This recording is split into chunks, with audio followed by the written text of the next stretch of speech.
ज्ञानेश पेंढारकर आणि त्यांचे सहकलाकारांना विनंती करतो की त्यांनी नांदीला सुरुवात करावी.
अतिशय उत्कृष्ट अशी नांदी सादर झालेली आहे. आणि मुख्य म्हणजे आपण म्हणतो ना की संगीत रंगभूमी ती परंपरा आपल्या मुंबई मराठी साहित्य संघाने जपलेली आहे.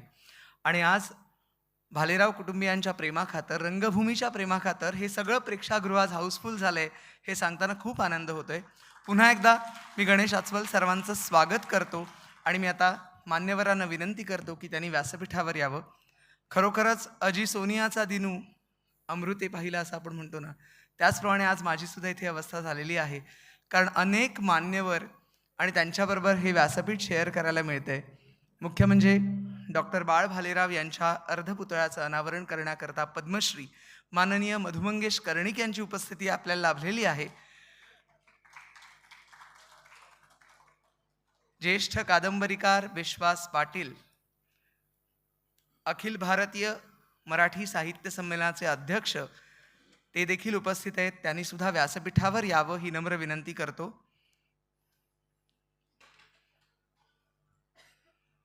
त्याचप्रमाणे साहित्य संघाशी ज्यांचा घरोबा आहे, म्हणजे अचला जोशी नाव घेतल्यानंतर त्यांचा परिचय तर मी नंतर सांगीनच, पण एक साहित्य संघ म्हटल्यानंतर जिथे ऋणानुबंध जुळले जातात, अचलाताई जोशी इथं उपस्थित आहेत. त्यांनी सुद्धा व्यासपीठावर यावं ही विनंती.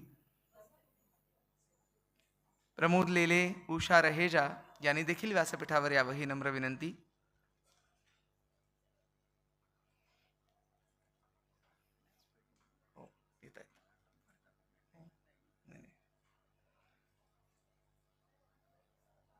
त्याचप्रमाणे माननीय प्राध्यापिका उषाताई तांबे, डॉक्टर अश्विनी भालेराव गांधी, अभय भालेराव,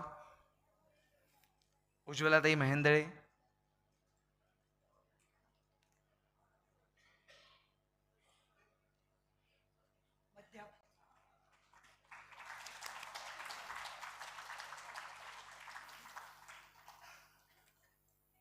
पद्मश्री मधुमंगेश कर्णिक. जोरदार टाळ्यांनी स्वागत करूया.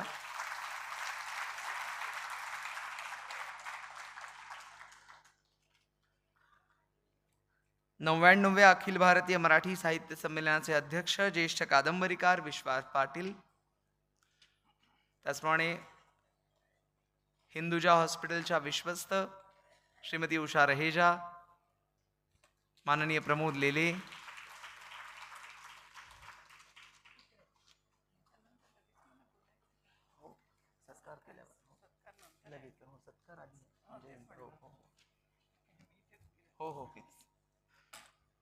विश्वास पाटील सर,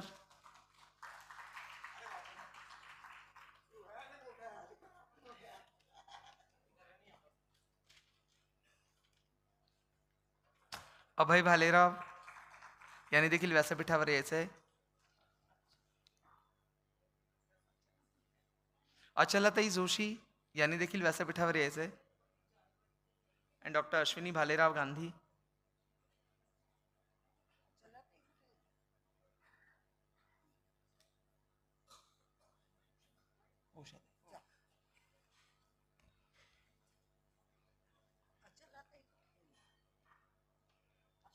अचलाताई जोशी यांनी देखील व्यासपीठावर यावं.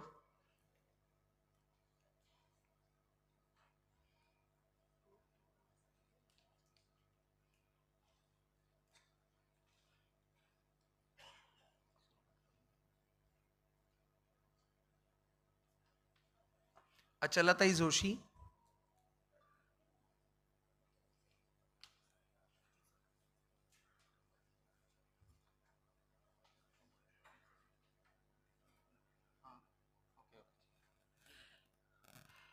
मूर्तिकार केदार दहिबावकर यांनी देखील व्यासपीठावर यायचंय.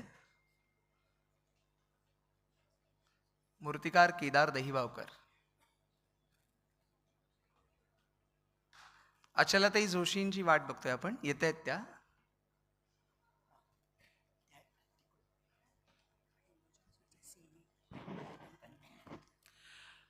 गौतमजी खन्ना यांनी देखील व्यासपीठावर यायचंय.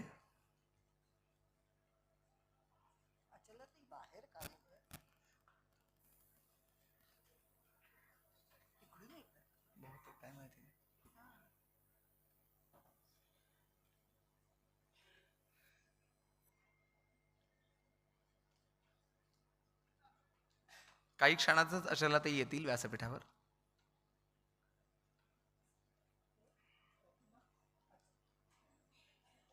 गौतमजी खन्ना, हिंदुजा हॉस्पिटलचे CA, त्यांचं देखील स्वागत.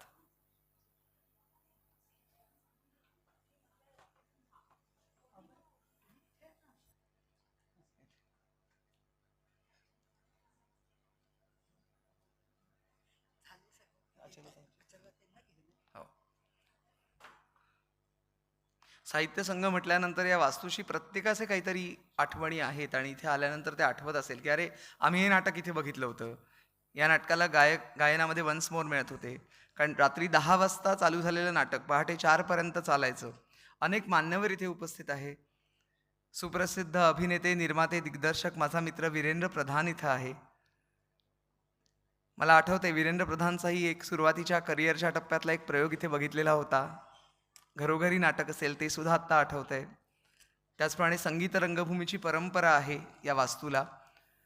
त्यानंतर जे उपक्रम इथे राबवले गेले, नाट्यसंगीत स्पर्धा युवकांसाठी, की ज्यावेळेला रियालिटी शोचा जमाना नव्हता तेव्हापासून आपल्याकडे नाट्यसंगीत स्पर्धा होत होती आणि त्या नाट्यसंगीत स्पर्धेतनं जे विजेते होत होते ते विजेते त्यांना इथे व्यासपीठ साहित्य संघाने उपलब्ध करून दिलेले आहे. हे सांगताना विशेष आनंद होतोय. आणि आता लवकरच साहित्य संघातर्फे एका नवीन नाटकाची निर्मिती सुद्धा होणार आहे. आगामी उपक्रम बरेच आहेत. म्हणजे उगाच असं म्हणतात लोक की गिरगावात काय नाटकाला येत नाहीत लोक, असं नाही. आज सिद्ध केलं की तुम्ही.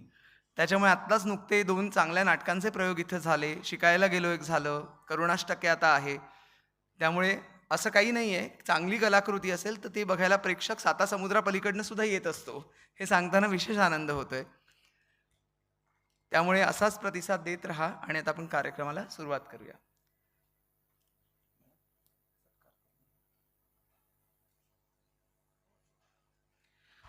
आजच्या कार्यक्रमाला पुतळ्याच्या अनावरणासाठी ज्यांची उपस्थिती लाभली ते पद्मश्री मधुमंगेश कर्णिक यांचा सत्कार आपण साहित्य संघाच्या वतीनं करतोय.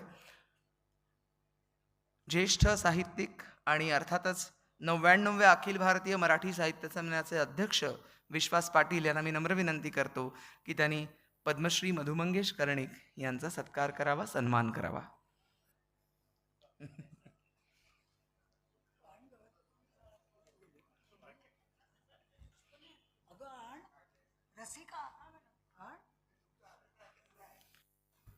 ज्येष्ठ साहित्यिक विश्वास पाटील हे सत्कार करतील पद्मश्री मधुमंगेश कर्णिक यांचा.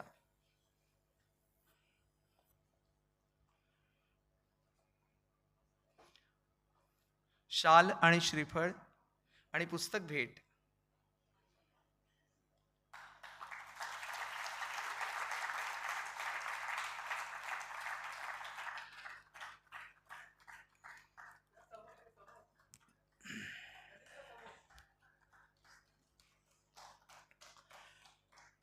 जोरदार टाळ्या होऊन जाऊ देत.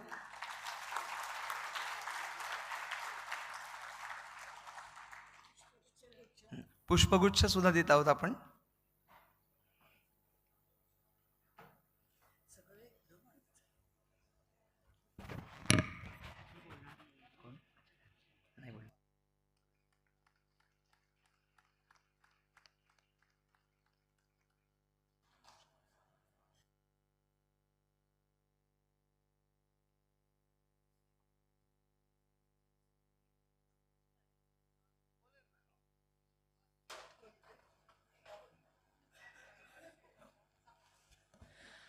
आणि साहित्य संघाच्या प्रेमाखातर ज्यांची उपस्थिती आपणाला लाभली, पद्मश्री मधुमंगेश कर्णिक, त्यांचे विचार ऐकायला आपण उत्सुक आहोत आणि त्यांचे विचार आता आपण ऐकणार आहोत. मी नम्र विनंती करतो की त्यांनी आम्हाला आशीर्वाद द्यावेत आजच्या या शुभ प्रसंगी.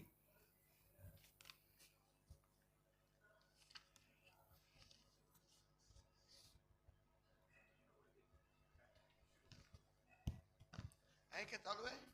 हो हो.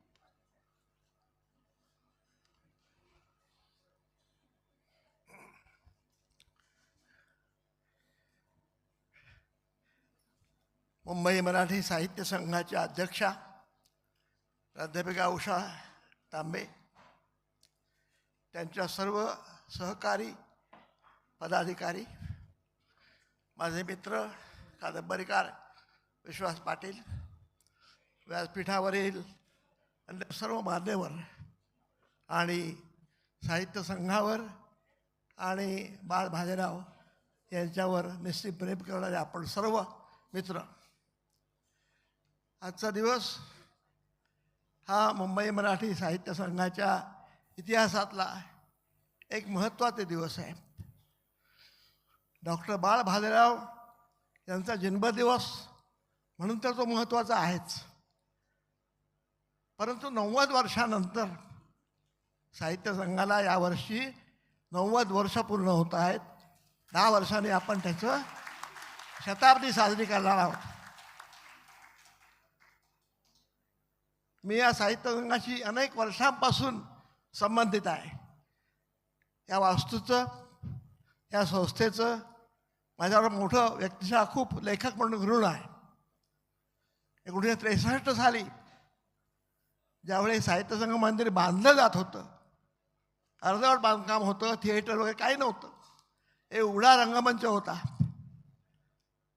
आणि माझा तोरणा कथासंग्रह या ठिकाणी पहिला प्रसिद्ध झाला. त्याला त्या वर्षीचं पहिलं राज्य पारितोषिकही मिळालं आणि तर्कतेचे लक्ष्मणशास्त्री जोशी त्यावेळी इथे आले होते. थोरल्या डॉक्टरांना मी पाहिलेलं नाही, पण धाकटे बाजीराव भालेराव एखाद्या स्वयंसेवकासारखे वावरत होते. तिथपासून या साहित्य संघाची माझा संबंध आहे. मी फार काही नाटकं लिहिलेली नाहीत. एक नाटक लिहिलं देवकी म्हणून, ते मौगर आंगणेकरांनी त्याचं दिग्दर्शन केलं होतं. आपले नाव आता थोडंसं मला आठवण करा, वयामुळे लक्षात राहत नाही. या ठिकाणचा पहिला प्रयोग झाला नाटकाचा, ते उत्तम चाललं आणि नंतर मग कालांतराने मी इथे विश्वस्त झालो, अध्यक्ष झालो. या साहित्य संघाने मला फार मोठा लौकिक मिळवून दिला. मी साहित्य संघाला काय दिलं हे मला माहीत नाही. पण साहित्य संघाच्या वास्तूने या संस्थेने माझ्यावर फार मोठं ऋण ठेवलेलं आहे. आणि आज खरं म्हणजे मी कुठे आता जात नाही, मला जाणं होत नाही, बोलणं होत नाही, स्मरण होतं. तरीसुद्धा एखाद्या तीर्थक्षेत्राला भेट द्यावी त्या भावनेने मी इथे आलेलो आहे. माझ्यासाठी आणि मुंबईतल्या याच्यावत मराठी माणसांसाठी हे साहित्याचं तीर्थक्षेत्र आहे. मित्रांनो, साहित्य संघाचा 90 वर्षांचा इतिहास तुम्हाला उषा तांबे आणि आमच्या सहकारी सांगतील. तो लिहून ठेवलेला आहे. विशेषतः बाळ भालेराव आणि त्यांचे वडील यांनी या संस्थेसाठी तन मन धन इतकं सर्वांशाने दिलं आणि दिलं त्याची अजिबात कुठेही अहंकार जाणीव ठेवली नाही. मी जवळजवळ 50 वर्ष इथे पाहतोय. थोरल्या डॉक्टरांनी पाहिलं नाही, पण डॉक्टर बाळ भालेराव इतक्या मोठ्या संस्थेचे विश्वस्त अध्यक्ष सर्वे सर्वा, परंतु ते कधी स्टेजवर बसलेले नाही, कधीही त्यांनी भाषण केलेलं नाही. इथे कुठेतरी एका टोकराला बसायचे. हा जो अहंकार नसलेला गुण संस्था चालकाला अजिबात मोठेपणा अहंकार नसलेला एक मी स्वयंसेवक आहे. या संस्थेचा मी एक स्वयंसेवक, एक व्हॉलंटियर आहे. ही जाणीव डॉक्टर बाळ भालेरावांच्याकडे होती. म्हणून आज आमच्या स्नेही डॉक्टर अर्चना जोशी यांच्या संकल्पनेतून त्यांचा पुतळा, अर्धा पुतळा आपण उभा केला. खरं म्हणजे हे पुतळे महात्मा गांधींचे पुतळे, नेहरूंचे पुतळे, शाहू महाराजांचे पुतळे, आंबेडकरांचे पुतळे, ज्योतिबांचे पुतळे, हे पुतळे केवळ प्रेरणा असतात, त्या ठिकाणची शोभा वाढवतात. परंतु त्या पुतळ्यांना फक्त प्रतिकात्मक महत्त्व असतं. त्या पुतळ्यांनी केलेलं काम, चौपाटीवर तुम्ही जरा पुढे गेलात की तुम्हाला टिळकांचा पुतळा आहे. पुतळा महत्त्वाचा नाही, त्याला किती टन लोखंड लागलं, किती कारागिरी लागली हे महत्त्वाचं नाही. टिळकाने जे काम करून ठेवलेलं आहे ते काम अजरामर आहे. तसं बाळ भालेरावांनी जे काम करून ठेवलेलं आहे ते अजरामर आहे या मुंबई शहरामध्ये. मित्रहो, एकेकाळी म्हणजे मला असं वाटतं, मी चौकशी केली, जिथे मी अध्यक्ष म्हणून आलो, विश्वस्त म्हणून आलो, त्या अर्थातच परंपरा विचारली पाहिजे, माहिती करून घेतली पाहिजे. म्हणून मी सगळी माहिती करून घेतली. 90 वर्षापूर्वी 1935 साली, म्हणजे त्यावेळी दुसऱ्या महायुद्धाच्या आधीचे दिवस, मुंबईमध्ये आणि महाराष्ट्रामध्ये बऱ्यापैकी शांतता होती. सगळे व्याधी, गरिबी, दारिद्र्य, अमुक तमुक सगळं होतं. परंतु मुंबई शहर, त्यावेळी मुंबई महाराष्ट्राची राजधानी असं त्याला अभिधान मिळालेलं नव्हतं. मुंबई शहर म्हणजे पोटापाण्याचं शहर. कोकणातून महाराष्ट्रातून यायचं पोटापाण्यासाठी आणि इथं राहायचं. परंतु मूळचे जे मुंबईकर इथे होते, पांढरे पैसे होते, ते डॉक्टर होते, इंजिनियर होते, प्रोफेसर होते, वकील होते, विविध क्षेत्रात उच्चभ्रू मंडळी होती. त्यांना एकत्र यावं असं वाटलं. कोण कोण होतं त्यावेळी मी सहज लिहून आणलं आठवणीसाठी. माझ्या खरं लक्षात आहे, इथे डॉक्टर भालेराव तर होतेच, अना भालेराव. असं म्हणतात की ज्यांना बुद्धी आहे, ज्यांना रसिकता ज्यांच्याजवळ आहे, ज्यांना काही करावंसं वाटतं, आजूबाजूला नाटक पाहावंसं वाटतं, गाणं ऐकावंसं वाटतं, चित्र चांगलं बघावंसं वाटतं, चांगलं पुस्तक वाचावंसं वाटतं, अशी रसिकता ज्यांच्या हृदयामध्ये आहेत, त्यांना असं वाटतं की आपण एकत्र यावं, गप्पा माराव्या, बोलावं. असं म्हणतात, एक काव्यशास्त्र विनोदेन कालो गच्छति धीमता. काव्यशास्त्र विनोदाच्या ह्याच्यामध्ये काळाचं धीमत आणि बुद्धिमान लोकांचा काळ त्या ठिकाणी जावा, अशा उद्देशाने ही सगळी मंडळी एकत्र आली. आणि बोलता बोलता विषय निघाला की मराठी माणसांची संस्था निघाली पाहिजे. कोणती संस्था? अनेक नावं निघाली. त्यावेळी महात्मा गांधींचं युग होतं, देशप्रेमाची लाट होती, अमुक करूया तमुक करूया. परंतु डॉक्टर भालेराव आणि नर फाटक मंडळी नावं सांगतो तुम्हाला, त्यावेळी किती मंडळी होती. डॉक्टर नर भालेराव तर पुढारी होते. सर्व या मी म्हणतो या गोष्टींचं पुढारी पण डॉक्टर भालेरावांकडे होतं. डॉक्टर भालेराव हे शल्यविशारद डॉक्टर म्हणून फार मोठे होते मुंबईतले. तीच परंपरा त्यांच्या मुलाकडे आहे, बाळाकडे. परंतु त्यावेळी या मंडळींनी कोण कोण त्याच्यामध्ये आठवतं, डॉक्टर भाजराव होते, नर फाटक होते, तात्या आमोणकर होते, वारा ढवळे होते, बापूराव नाईक होते, डॉक्टर फडके आणि डॉक्टर पुरंदरे ही फार मोठी माणसं मुंबईतली.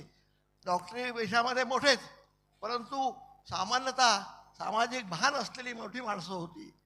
नंतर मग चवी बावळेकर होते, त्यावेळी विविधृत्त नावाचं साप्ताहिक होतं, त्याचे संपादक शेषम नवरे होते, वाल कुलकर्णी होते, अनंत काणेकर वगैरे नंतर मंडळी आली. या मंडळीने एकत्र बसून या मुंबई शहरामध्ये त्यांना काय स्वप्न पडलं होतं माहीत नाही मला. 50, 60, 70, 80, 90, 100 वर्षानंतर या मुंबई शहरामध्ये मुंबई भाषा राहील का, मुंबई माणूस सुखा समाधान जगेल का, असं कदाचित त्यांना त्या द्रष्टे मंडळींना स्वप्न पडलं असलं पाहिजे. म्हणून मराठी लोकांची संघटना, मुंबई मराठी साहित्य संघ, मराठी सर्वात महत्त्वाचं आहे, मुंबई आहेच, मुंबई मराठी साहित्य संघ असं नाव ठेवून त्यांनी या संघाची उभारणी केली. आज मी सांगतो आपल्याला, मी सुद्धा काही संस्थांमध्ये काम केलेलं आहे. मी एक मोठी संस्था कोकण मराठी साहित्य परिषद सुरू केलेली आहे. जवळजवळ महाराष्ट्रातल्या अनेक कुसुमाग्रज प्रतिष्ठापासून अनेक संस्थांमध्ये मी अध्यक्ष किंवा विश्वस्त म्हणून काम केलेलं आहे. मित्रांनो, यापुढे महाराष्ट्रामध्ये, मुंबईमध्ये, पुण्यामध्ये, औरंगाबादमध्ये, नागपूरमध्ये ज्या ज्या ठिकाणी मी मराठी माणसं नावं घेतो उत्साहाने, त्या ठिकाणी साहित्य संस्था चालवणं अतिशय कठीण, मुश्किल झालं आहे.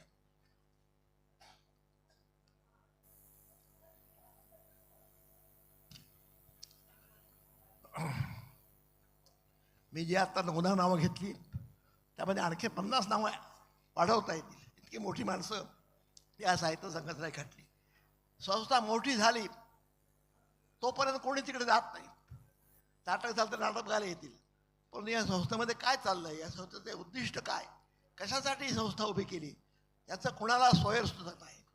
परंतु संस्था एकदा मोठी झाली, त्या लौकिक प्राप्त झाला की अनेकांच्या नजरा तिकडे वळतात.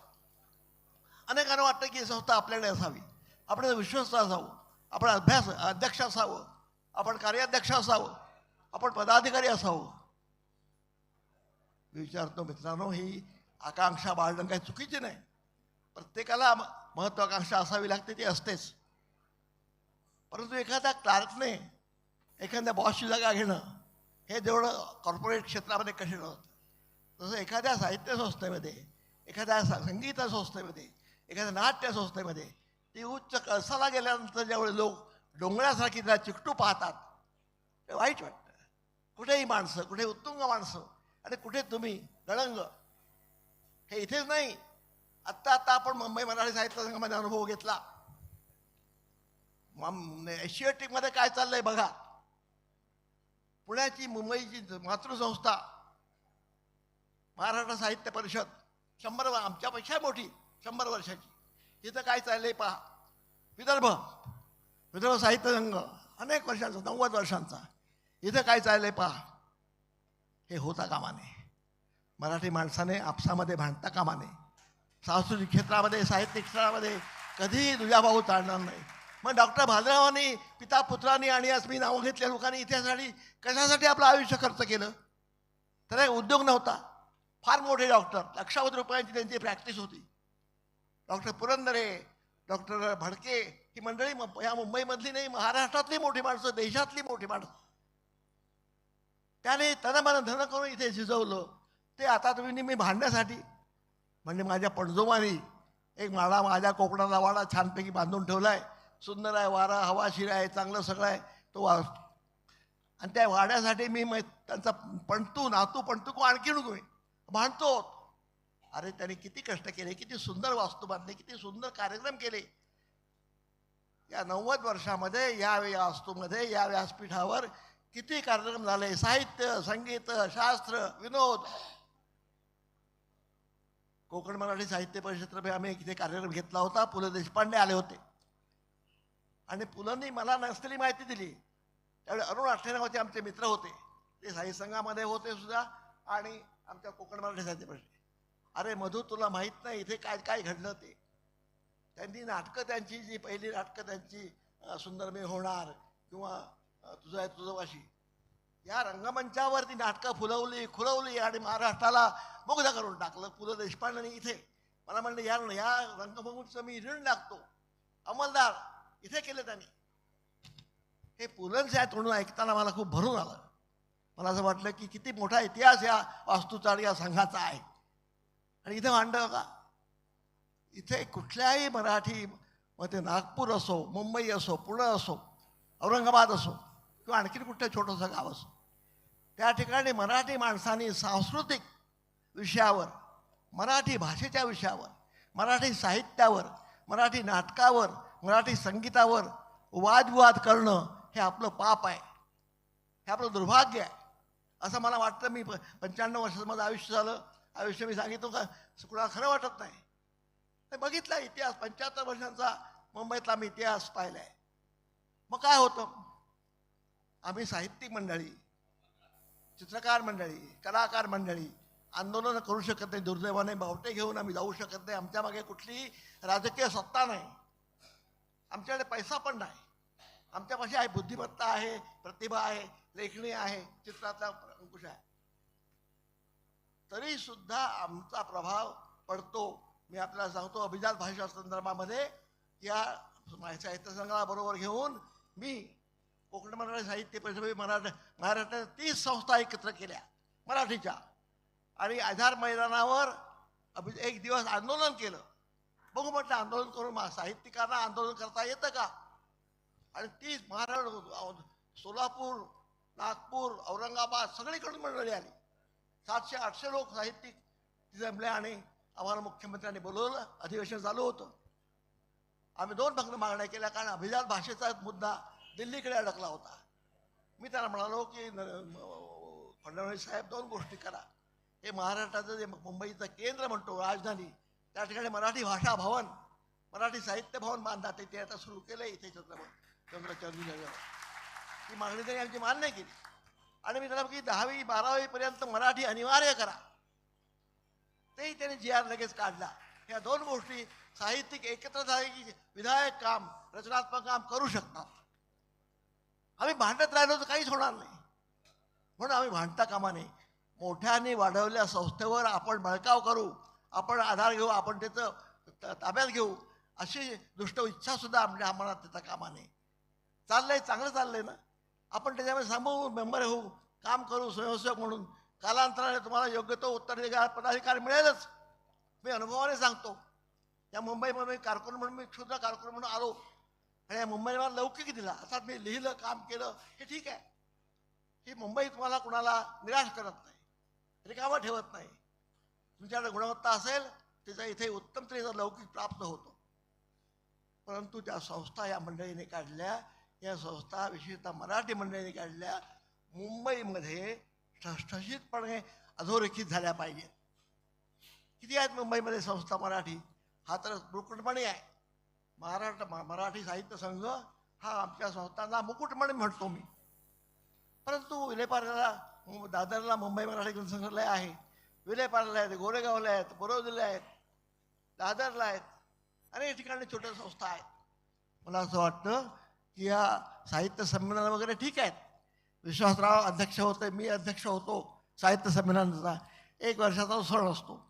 या मुंबई शहरामध्ये मुंबई भाषा, मुंबई संस्कृती आणि मराठी माणसाचं भान जर टिकवायचं असेल तर मराठी माणसाचं आपलं मराठीपण, आपलं मराठी अस्तित्व, महाराष्ट्राचं अस्तित्व या मुंबईमध्ये ठसठशीतपणे अधोरेखित केलं पाहिजे. आणि त्यासाठी मी एक साहित्य संघाच्या उषाबाई तांबे याचा एक छोटासा प्रस्ताव सांगू इच्छितो. माझा लेखक आहे, लेखाला कल्पना खूप सुचतात. एक चांगली अशी कल्पना आहे की या दरवर्षी या मुंबई शहरामध्ये, पुणे, नागपूर, औरंगाबाद आहे, फक्त मुंबईमध्येच मराठी भाषेचा एक मराठी महामहोत्सव करायचा. केवळ भाषा आणि साहित्य नाही, मराठी संगीत, मराठी नाटक, मराठी विज्ञान, मराठी माणसाने ज्या ज्या क्षेत्रामध्ये अलौकिक कामगिरी केली असेल त्या सर्व शाखांना एकत्र आणायचं. आणि कोण पैसे कमी देणार? या मुख्यमंत्र्यांना सांगू 3 कोटी, 4 कोटी, 5 कोटी कुठे कुठे नको त्या ठिकाणी खर्च करता. मराठी भाषेचा मायपोटी मुंबई आहे. महाराष्ट्राची राजधानी मुंबई आणि मराठी भाषेची लोकभाषा मुंबई हा हे घोषवाक्य ठेवून या मुंबईमध्ये आपण तुम्ही पुढाकार घ्या, आम्ही तुमच्या मागे आहोत. मी ज्या संस्थामध्ये आहे सगळ्या संस्थांमध्ये येत राहू. आणि मुंबईमध्ये जसं 44 साली डॉक्टर भालेरावांनी एक नाट्य महोत्सव इथे घेतला होता चंद्र रोडला, फार मोठा, महाराष्ट्रातला पहिला नाट्योत्सव, अजून त्याची आठवण करतात लोक. तसा 1 वर्ष होऊन चालणार आहे दरवर्षी. तरच मुंबईवर बाहेरच्या लोकांचं, परकीय भाषांचं, परकीय भाषांतराचं, परकीय राजकीय माणसांचं आक्रमण होतं. आपण आरडाओरडा करतो, वृत्तपत्रात लिहितो, आपसात बोलतो. त्याला करण्यासाठी माझ्या गुरुने सांगितलं, तुझी रेषा जर तुला मोठी करायची असेल तर लहान आहे त्याहून मोठी कर. मराठी पण इथे आपण जागरूक ठेवलं पाहिजे. आणि म्हणून मी हा कार्यक्रम सांगतो आपल्याला की 3 दिवसाचा एक मराठी महोत्सव, मराठी भाषा म्हणू नका, संगीत म्हणू नका, मराठीमध्ये सगळं आलं. ज्ञानेश्वरांनी सांगतो की यामध्ये सगळं आहे. त्यामुळे तसं काही कार्यक्रम करावा. मी तांबे मॅडमशी बोलेन, विश्वासरावांना बरोबर घेईन, आमचे काही मित्र घेऊ, सगळ्या संस्थांची एकत्र एकदा बैठक घेऊ. आणि त्याला साहित्य संमेलन स्वरूप नाही, निवडणूक वगैरे काही नाही प्रकार. निवडणूक आता हे आणि मी, आम्ही दोघे लेखक आहोत, दोघे आपापल्यापर्यंत मोठे आहोत. हे मोठे की मी पुढे तागडे निघाणार. लता मंगेशकर, किशोरीबाई नका तागडे मोठा ठरवणार नका. ह्या साहित्य संमेलनाच्या निवडणूक आहेत, त्या बंद करावं असं मी पहिल्यांदा आवाज काढला. आता हळूहळू ते येत आहेत वळणावर, हळूहळू शुद्धीवर येत आहेत. साहित्यिकांना भांडते का म्हणे, भाषेने भांडता का म्हणे, भाषेने एकात्म राहिले पाहिजे. आणि मुंबईसारख्या बहुविध बहुरंगी आणि अनेकांना रोजगार, मुंबईतली लोकसंख्या तुम्ही थांबवू शकणार नाही. हे मायपोट आहे. हे बिहारमधून लोक येणार, झारखंडमधून येणार, कर्नाटकातून येणार, सगळ्या जगातून लोक इथे पोट भरण्यासाठी येणार. त्यामुळे तुम्ही थांबवू शकत नाही. परंतु सगळ्यांना मराठी आली पाहिजे, सगळ्यांनी मराठी साहित्य आणि संस्कृती अंगसात केली पाहिजे. हा या सगळ्या माझ्या बोलण्याचा मुख्य मुद्दा हा आहे की मुंबईमध्ये मराठी माणूस, मराठी भाषा, मराठी साहित्य, मराठी गाणी, मराठी विज्ञान, मराठी क्षेत्रातल्या सगळ्या क्षेत्रात एकत्र होऊन या ठिकाणी कशा महोत्सव करा की जेणेकरून बाहेरच्या मंडळी ज्यांचा मुंबईवर डोळा आहे, मुंबई मराठी साहित्य संघावर डोळा आहे, निर्णय आमच्या संस्था आहेत त्यांच्यावर डोळा आहे, त्यांचा डोळा त्यांना त्यांच्या प्रांतात राहू दे.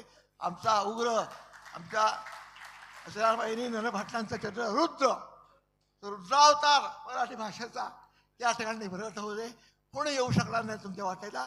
तुम्ही तुमच्या राज्यात सुखात राहा, तुमची भाषा मोठी करा, आमच्या भाषेमध्ये अडवा येऊ नका. हे सांगण्यासाठी असा एक महोत्सव घ्यावा अशा तऱ्हेची माझी मनीषा आहे. बघू, मला तर 95 वर्ष झालं, सांगता येत नाही 95 वर्षाला 100हून जास्त जगण्याची इच्छा आहे. परंतु शरीर थकतं, शिणतं, माणसाची बुद्धी चालू असते. मराठी म्हटल्यानंतर आमचं रक्त सळसळून उठतं. म्हणून हे व्हावं अशा तऱ्हेची माझी इच्छा आहे. आज डॉक्टर भालेरावांचा पुतळा अनावरण करण्याचं भाग्य मला मिळालं. एक फार मोठा माणूस आमच्यामध्ये होऊन गेला. तो इतका मोठा होता की आम्हाला तो कधी ओळखता आला नाही, इतके आम्ही लहान होतो. अशा मोठ्या माणसाचं एक अनावरण पुतळ्याचं केलं. त्या पुतळ्याने त्याचं चरित्र आणि चित्र तुम्ही आम्ही सर्वांनी मराठी माणसांनी आणि साहित्यप्रेमी लोकांनी आपल्या हृदयामध्ये जपून ठेवलं पाहिजे. ती त्याला खरी श्रद्धांजली आणि भावांजली होईल अशा तऱ्हेची मी मनीषा प्रकट करतो.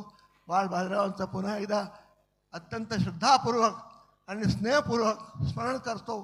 ह्या सगळा समारंभ घडून आणणारे उषा तांबे, आमच्या महेंद्र मॅडम, अचलाताई आणि त्यांचे सर्व सहकारी, या सर्वांना धन्यवाद देतो आणि थांबतो. नमस्कार.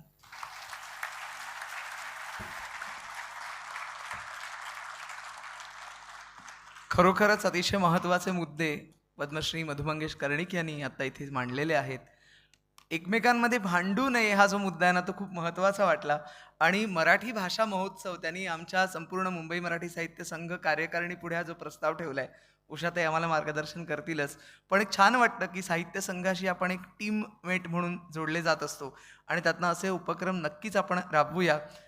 मधु सर, खूप खूप धन्यवाद. आणि तुमचं हे प्रेरणादायी भाषण नाही म्हणणार मी, विचार व्यक्त करणं, आम्हालाही त्यातनं खूप काही शिकण्यासारखं आहे या आमच्या पिढीला. आता मी उषाताई तांबे यांना विनंती करतो की त्यांनी आजच्या कार्यक्रमाचं प्रास्ताविक करावं.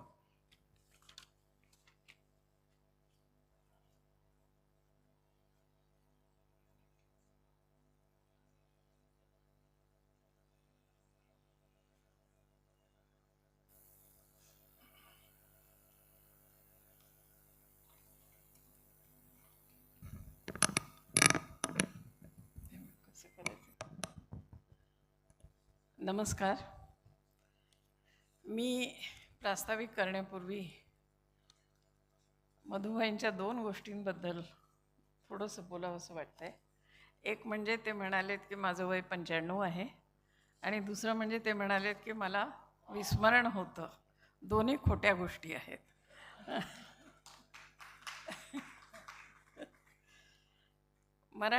त्यांना मराठी साहित्यभूषण अशी पदवी मिळालेली आहे. मराठी साहित्यभूषण पद्मश्री मधु मंगेश कर्णिक, 99व्या अखिल भारतीय मराठी साहित्य संमेलनाचे अध्यक्ष पानिपतकार श्री विश्वास पाटील. पानिपतकारांची अशी आमच्या दृष्टीने ओळख तीच होते. त्यांच्या अनेक कादंबऱ्या आहेत, अनेक गाजलेल्या आहेत आणि प्रत्येक कादंबरीवर त्यांनी प्रचंड मेहनत केलेली आहे. पण मूळ लक्षात राहते ती पानिपत, म्हणून त्यांना पानिपतकार विश्वास पाटील असं म्हणण्याची पद्धत आहे. हिंदुजा हॉस्पिटलच्या विश्वस्त श्रीमती उषा रहेजा, डॉक्टर बाळ भालेरावांच्या कार्यकाळात हिंदुजा हॉस्पिटलचे ट्रस्टी असलेले श्रीयुत प्रमोद लेले, हिंदुजामधील बाळ भालेराव यांचे सहकारी, हिंदुजा हॉस्पिटलचे सध्याचे CEO गौतम खन्ना या आणि आपण सर्व रसिकजण यांचं मी या कार्यक्रमात मनापासून स्वागत करते. आज आपण डॉक्टर बाळ भालेराव, राजाराम अमृत उर्फ बाळ भालेराव यांच्या पुतळ्याचा अनावरण समारंभ केलेला आहे. हा पुतळा नाट्यगृहाच्या प्रवेशद्वाराशी आहे. डॉक्टर अना भालेराव यांचा पुतळा या वास्तूच्या प्रवेशद्वाराशी आहे.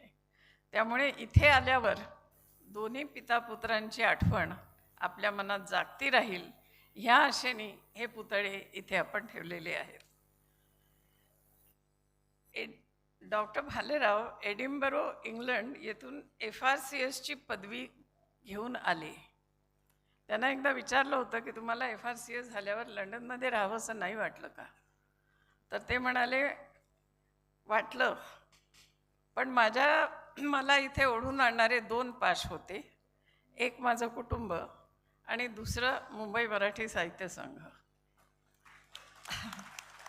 माझ्या वडिलांनी अक्षरशः प्राणपणाने उभी केलेली ही संस्था, त्याच्यासाठी काम करणं हे माझं पुत्रकर्तव्य होतं आणि ते केल्यावर वडिलांच्या ऋणामधून मी अंशतः तरी मुक्त होईन असं मला वाटलं आणि म्हणून मी परत आलो. खरं सांगायचं तर बाळ भालेरावांच्या मनात असे हळवे विचार असतील असं आम्हाला शंका आलेली नव्हती. आम्हाला ते सतत करडे आणि असे त्यांचा दरारा होता. सगळेजण जरा त्यांना वचकून असत, परंतु मुळात त्यांच्या मनामध्ये हे इतके नाजूक आणि हळवे विचार होते. पण काय होतं, घरामध्ये जसं वडिलांचं होतं तसं या संस्थेमध्ये डॉक्टर भालेरावांचं होतं. त्यांना सतत वडिलकीची भूमिका घ्यायची, त्यांनी सतत कठोरपणे नियम लागवत राहायचे आणि आम्ही सगळ्यांनी शक्य ते मोडत बसायचे असा उद्योग होता. परंतु बाळ भालेरावांनी कधीही ते आपलं कठोर कर्तव्य सोडलं नाही आणि शेवटपर्यंत, म्हणजे खरोखरच अखेरपर्यंत मी त्यांना शेवटच्या दिवसांमध्ये मला भेटता आलं त्यांना, तेव्हाही त्यांनी अगदीच क्षीण आवाजात पण हेच सांगितलं की साहित्य संघाकडे लक्ष द्या. त्यामुळे किती तळमळीने ह्या लोकांनी कामं केली आहेत हे आता आपल्या लक्षात येतं. मुंबई मराठी साहित्य संघाने मुंबईच्या किंवा खरं तर मराठी साहित्य क्षेत्रामध्ये महत्त्वाचं योगदान दिलेलं आहे. 21 जुलै 1935 रोजी स्थापन झालेली ही संस्था आजतागायत मराठी साहित्य क्षेत्रात अग्रभागी राहिलेली आहे. डॉक्टर अना भालेराव यांनी मराठी रंगभूमीच्या पडत्या काळामध्ये जेव्हा बोलपटांचं आक्रमण होत होतं नाटकांवर, तेव्हा नाट्यक्षेत्राला संजीवनी दिली आणि मराठी साहित्याचा ध्वज उंच फडकवत ठेवला. आपल्या हे लक्षात आलं असेल की मुंबई मराठी साहित्य संघाची प्रसिद्धी म्हणा किंवा ओळख पूर्वीच्या पिढीमध्ये नाटकांमुळे जास्त होती, परंतु या संस्थेनं त्यांनी नाटकाचं नाव दिलं नाही. त्याला नाट्यसंस्था नाही म्हटलेलं, त्याला साहित्य संस्था म्हटलंय. आणि त्यामुळे साहित्याचा ध्वज उंच फडकवत ठेवणं हे सुद्धा या पितापुत्रांनी केलं आहे. कर्णिकाने आता थोडासा असा उल्लेख केला की मुंबई मराठी साहित्य संघ असं ते म्हणत राहिले. त्याचं मला आणखी एक असं जाणवलं आहे की आपल्या महाराष्ट्रामध्ये ज्या आणखी 4 संस्था आहेत, आम्ही धरून 4 आहोत, 3 तिसऱ्या ज्या बाकीच्या ज्या संस्था आहेत, पुणे, नागपूर आणि मराठवाडा, त्यांनी आपल्या संस्थेच्या नावात मराठी हा शब्द घातलेला नाही. विदर्भ साहित्य संघ, महाराष्ट्र साहित्य परिषद, महाराष्ट्र साहित्य परिषद, कुठेही मराठी शब्द नाही. पण मुंबईत मात्र आवर्जून घातलेला आहे. त्याचं कारण काय ते आपण सर्व जाणतोच. पूर्वसुरींचं ऋण मानून, परंतु त्या वैभवशाली इतिहासाचं दडपण नवीन कार्यकर्त्यांवर आणून न देणं हे डॉक्टर अना भालेराव यांचं वैशिष्ट्य होतं. वि.वा. शिरवाडकर, पु ल देशपांडे, गंगाधर गाडगीळ, नर फाटक अशी नावं आम्हाला दडपून टाकत. पण ज्या डॉक्टरांनी यांच्याबरोबर प्रत्यक्ष काम केलं होतं त्यांनी आम्हाला कधीच आपल्या थिटेपणाची जाणीव करून दिली नाही की तेव्हा किती छान होतं, असे मोठे मोठे लोक येत होते. त्याचं पुढचं वाक्य म्हणजे आता तुम्ही काय त्याच्या पुढे, असं ते कधी बोललेले नाहीत. उलट नव्या नव्या उपक्रमांना ते सतत आधार आणि प्रोत्साहन देत राहिले. आम्ही महाविद्यालयीन साहित्य संमेलन सुरू केलं, शालेय साहित्य संमेलन सुरू केलं. या सगळ्यांना त्यांचा नेहमी पाठिंबा असे. काही वेळा काय होतं की स्मरणरंजनामध्ये आपली दृष्टी एवढी अडकून राहते की पुढचं चांगलं दिसेनासंच. तसं त्यांचं कधीही झालं नाही आणि त्याचं मला अतिशय नवल आणि फार त्यांच्याबद्दल आदर वाढवणार आहे अशी ही गोष्ट वाटते. एक डॉक्टर आणि सर्जन म्हणून डॉक्टर बाळ भालेराव अत्यंत यशस्वी राहिले आहेत. पदवी परीक्षेत मिळवलेल्या सुवर्ण पदकांपासून ते 2001 साली प्राप्त झालेल्या अत्यंत प्रतिष्ठेच्या BC रॉय पुरस्कारापर्यंत त्यांची व्यावसायिक यशाची उंची सतत वाढत राहिली आहे. त्यांची प्रकृती ढासळू लागल्यावरही त्यांनी साहित्य संघाची काळजी करणं सोडलं नव्हतं. असे निस्वार्थी, सक्षम, वरकरणी कठोर परंतु आंतरिक भावुक असलेल्या संस्था प्रमुखांबरोबर काम करायला मिळणं हा आमचा भाग्ययोग होता. त्यांच्याबद्दल साहित्य संघाला आणि आम्हा कार्यकर्त्यांना वाटणारी कृतज्ञता या अर्धपुतळ्याद्वारे व्यक्त करतो आहे. असे शाश्वत स्मारक करण्याची कल्पना श्रीमती अचला जोशी यांची आहे. मला वाटतं की डॉक्टर बाळ भालेरावांनी इतकाच त्यांचा या संस्थेशी जुना संबंध राहिलेला आहे. नुसती संकल्पना सांगून त्या थांबल्या नाहीत, तर त्यांनी स्वतःवरती जबाबदारी घेतली आणि आज हा अर्धपुतळा इथे स्थानापन्न होईपर्यंत सर्व कार्यवाही त्यांनीच केली. आपल्या आठवणींना इतकं समर्पक रूप देण्याची कल्पना अचलाताईंनाच सुचू शकते. पण त्या आमच्या घरच्या आहेत, तर त्यांचे आभार कसे मानावे. एकूणच आजच्या समारंभाला झालेली उपस्थिती पाहून असं लक्षात येतं की साहित्य संघ आणि विशेषतः डॉक्टर बाळ भालेराव यांच्यावर मराठी जनतेचं उदंड प्रेम आहे आणि ते तसंच राहील याची खात्री वाटते. धन्यवाद.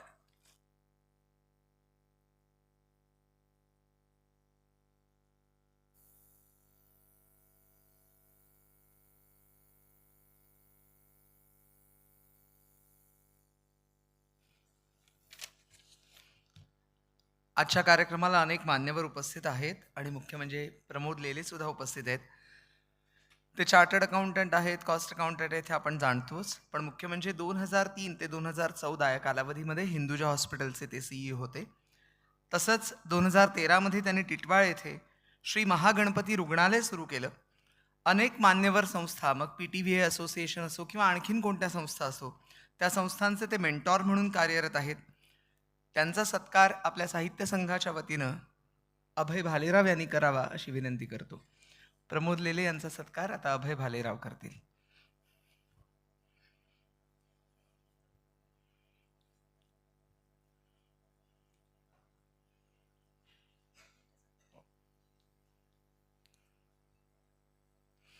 शाल, श्रीफळ आणि पुष्पगुच्छ असं सत्काराचं स्वरूप.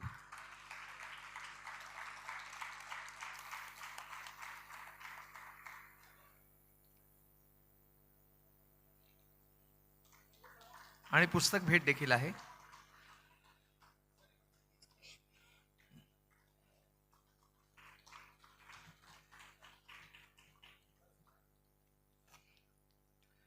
धन्यवाद सर. तर प्रमोद लेले सरांना विनंती करतो की त्यांनी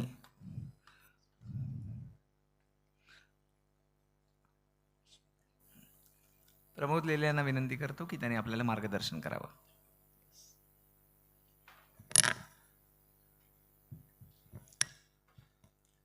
नमस्कार. स्टेजवरील मान्यवर आणि उपस्थित 2 डॉक्टर भालेराव प्रेमी, सिनियर डॉक्टर आणि junior doctor. Junior doctor also was 87-year-old, but compared to other Dr. Bhalerao, he is still a junior. And both of them are really responsible for what we are here today. आत्ताच श्रीयुत मधु मंगेश कर्णिकांनी एक महत्त्वाचा मुद्दा मांडला की मराठी इथनं नामशेष होता कामा नये. आणि खास करून मला अशी जाणीव झाली आहे की पार्ले टिळक विद्यालयावर मी गेली 12 वर्ष डायरेक्टर म्हणून आहे. तिथलं मराठी माध्यमाच्या तुकड्या आता हळूहळू नामशेष व्हायला लागलेत. म्हणजे परांजपे विद्यालय जिथलं आहे, ज्या ठिकाणी मी राहतो विजयनगर सोसायटीमध्ये, त्या ठिकाणी आम्हाला आता पहिले 4 वर्ग मुलंच मिळत नाही आहेत मराठीसाठी. आणि एक काळ असा होता की ज्यावेळी मराठी माध्यमाच्या तुकड्या म्हणजे परांजपे विद्यालय पूर्णपणे मराठी माध्यम होतं आणि 8वी ते 11वी त्यावेळी आणि नंतर 8वी ते 10वी हे मिश्र असायचं. म्हणजे गणित आणि सायन्स हे इंग्रजीतनं असायचं, असं होतं. आणि तसंच अजून आहे. परंतु आता 4थीपर्यंत मराठी माध्यमाला मुलंच मिळत नाही तशी परिस्थिती आली आहे. त्यामुळे मराठी माणसं जी इथे आहेत, जी जेमतेम आता 30% राहिलेली आहे, तसं नुकतंच कळलं मला, मुंबईतली मराठी माणसं 30% झाली आहेत. ते जर असलं तर त्यांना जर काही करायचं असलं तर पहिलं म्हणजे आपल्या मुलाला मराठी माध्यमात घातलं पाहिजे, इथपासून सुरुवात झाली पाहिजे. परंतु ते सुद्धा बोलणं आपलं नुसतं टाळ्यांचं वाक्य आहे, बाकी त्याला काही अर्थ नाही आहे. याचं कारण असं आहे, हे बोलणारे जे सगळे लीडर्स आहेत त्यांची सगळ्यांची मुलं काही वेळा तर अगदी म्हणजे ख्रिश्चन शाळातनं जातात, कॉन्व्हेंटमध्ये म्हणा किंवा असं. आणि याला काळाचा महिमा आहे आणि काळाचा ओघ आहे. त्याला आपण काही फार करू शकेल असं नाही आहे. करायचं झालं तर ते फार रॅडिकल करायला लागेल, जे करायची आपली आता कुवतच राहिलेली नाही आहे. परंतु हे सोडून देऊ पण तात्पुरतं. पण निदान सरांनी सांगितल्याप्रमाणे मराठीचा महोत्सव करणं आपल्याला शक्य आहे आणि तो मला वाटतं उषाताई नक्कीच मनावर घेतील. आणि त्यांनी घेतल्या तर आपणा सर्वांतर्फे मी सांगू इच्छितो की आपण त्यांना योग्य तो प्रतिसाद देऊ. आणि ते खरं आपलं एक कर्तव्य आहे, तेवढं तरी आपण निदान करूया. आता वेळ अशी आलेली आहे की आपल्या हातात असेल तेवढं करावं. आणि या दृष्टीने विचार करता भालेरावांसारखा दुसरा लीडर मिळणार नाही तुम्हाला. मगाशी सांगितलेलं बरोबर आहे. 2003 ते 2014 या 11 वर्ष मी हिंदुजा हॉस्पिटलचा CEO म्हणून होतो. आणि मी आलो त्यावेळी भालेराव होते, मी गेलो तरी भालेराव तिथेच होते. आणि त्याचं कायम एक काम होतं, he was not appointed as a mentor but he was always a mentor. And I have benefited the maximum from doctor Bhalerao. आणि मला आज ते पब्लिकली ॲक्नॉलेज करायला मिळतं, याचा मला आनंद होतो.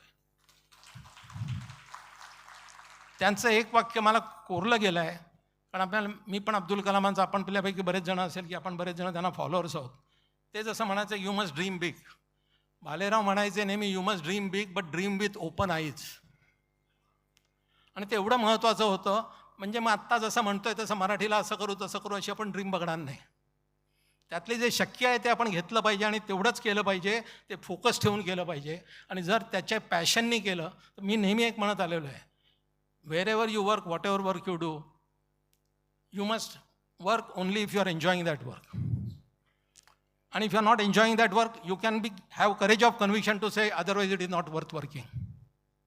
याचं कारण तुम्हाला सांगतो, जे कामात तुम्हाला इंटरेस्ट नसेल तर त्या कामातनं तुम्हाला स्वतःला काही मिळत नाही आणि तुमच्याकडनं ज्या अपेक्षा असतात त्या पण पूर्ण होण्याची शक्यता मावळते.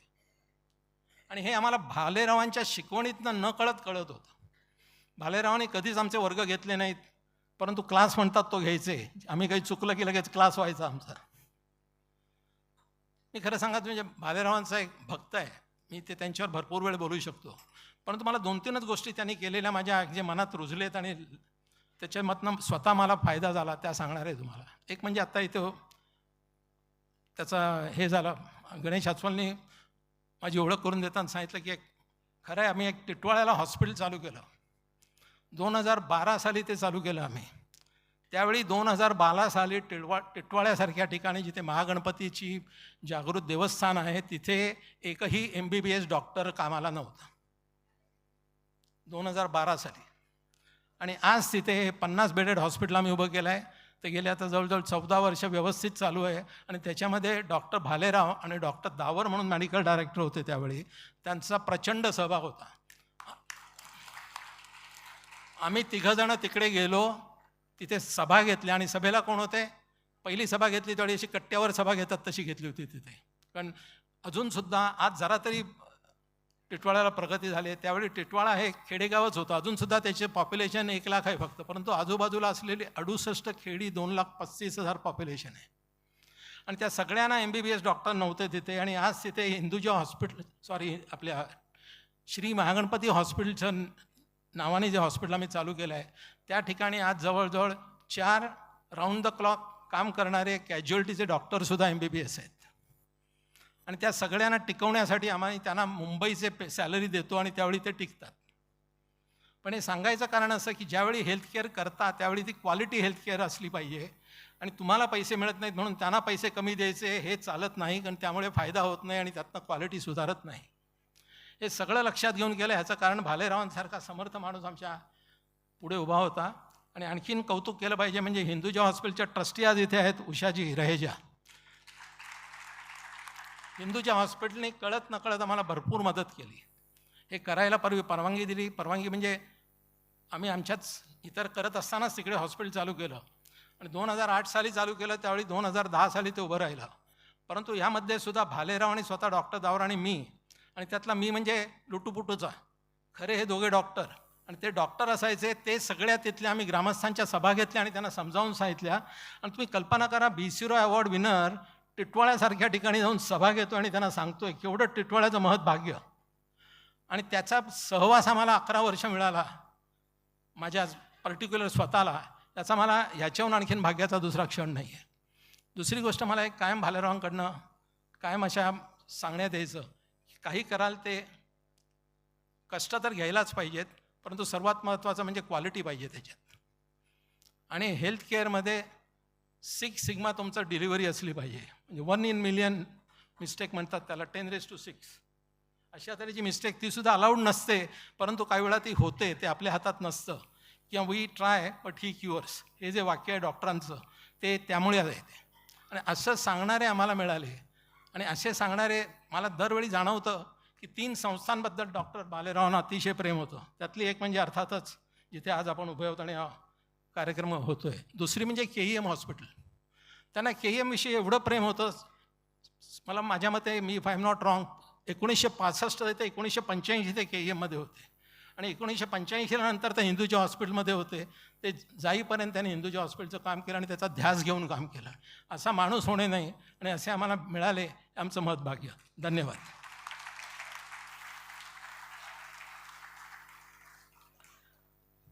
प्रमोद सरांनी जे सांगितलं ती गोष्ट खूप महत्त्वाची. आणि डॉक्टर बाळ भालेराव यांच्याबद्दलची एक आठवण मला सुद्धा इथे सांगावीशी वाटते की मुख्य म्हणजे आवाजाच्या क्षेत्रात गेली 27 वर्ष काम करतोय, पण संधी मिळणं महत्त्वाचं असतं अशा कार्यक्रमांचं निवेदन करण्याची. कारण सगळीकडे तुम्ही, मला कुठल्याही चॅनलचं नाव घ्यायचं नाही आहे, पण सगळीकडे फेस व्हॅल्यूवाले लागतात, अभिनेता अभिनेत्री लागतात, मग त्या सोहळ्याला म्हणे जास्त रंगत येत असते. पण साहित्य संघाचं कुठलंही फंक्शन असलं की डॉक्टर बाळ भालेराव सांगायचे, आचवल तू आहेस ना, मग मला चिंता नाही. तो जो विश्वास होता ना त्यांनी दाखवलेला माझ्यावरचा, तो महत्त्वाचा वाटतो. आणि त्यामुळे ती प्रेरणा मला मिळाली आणि ही कृतज्ञता मी व्यक्त करतोय आजच्या या त्यांच्या जयंतीच्या निमित्ताने. पुढच्या सत्काराकडे आपण वळतोय की डॉक्टर अश्विनी भालेराव गांधी यांना विनंती करतो की त्यांनी श्रीमती उषा रहेजा यांचा सत्कार करावा. उषाताई रहेजांचा थोडक्यात परिचय करून देतो. हिंदुजा हॉस्पिटल आणि मेडिकल रिसर्च सेंटर मुंबईच्या त्या विश्वस्त आहेत. आणि मुख्य म्हणजे उषाताईंच्या मातोश्रींच्या इच्छेनुसार त्यांनी जनसेवा ही ईश्वर सेवा आहे असा वसा घेतला आणि आजही त्या वसा त्या पाळतायत. रुरल हेल्थ कार्यक्रम असो किंवा बालकल्याण कार्यक्रम, महिला कल्याण कार्यक्रम, यात त्यांचा कायमच पुढाकार असतो. आणि मुख्य म्हणजे जव्हारवाडा जो तालुका आहे त्यातल्या ग्रामीण आरोग्य उपक्रमात त्यांचं मोलाचं योगदान आहे. अश्विनीताई त्यांचा सत्कार करतायत.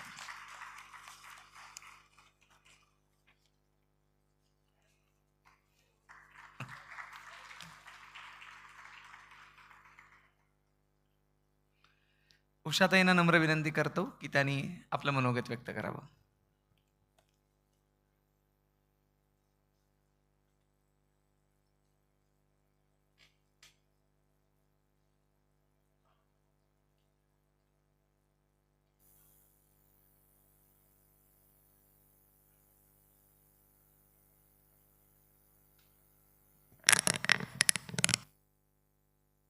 आदरणीय सज्जनों, मैं माफ़ी चाहती हूँ, मैं मराठी में अपने भाव हिंदुजा हॉस्पिटल परिवार और हिंदुजा फैमिली की ओर से मैं मराठी में नहीं कह पाऊँगी. Please bear with me. It is my privilege to stand here before you on behalf of Hinduja family and Hinduja Hospital Parivar. It is such a sacred day today because we all know that Dr. Bhalerao ji was a part of our souls, a part of Hinduja Hospital. Every time, if we had any problem, he was there.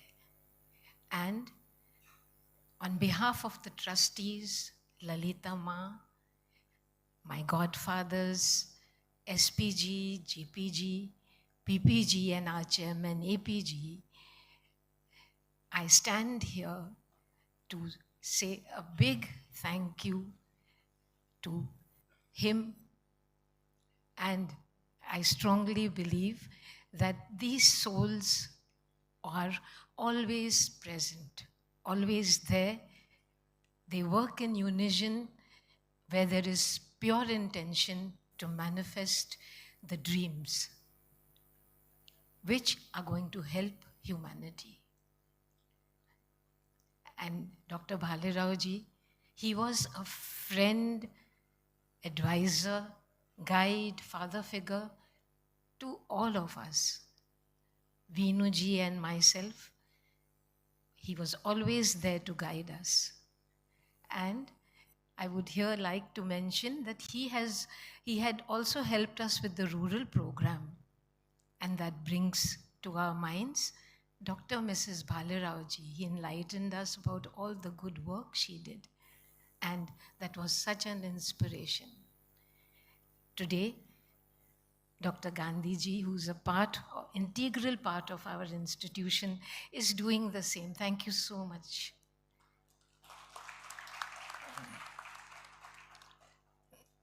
I again wish to remind ourselves that his honesty, his integrity, his dynamic guidance will always be there to guide us.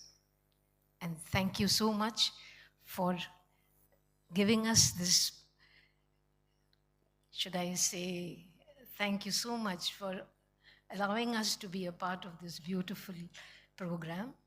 And could I request all of you to join me in a standing ovation for Dr. Bhalerao ji.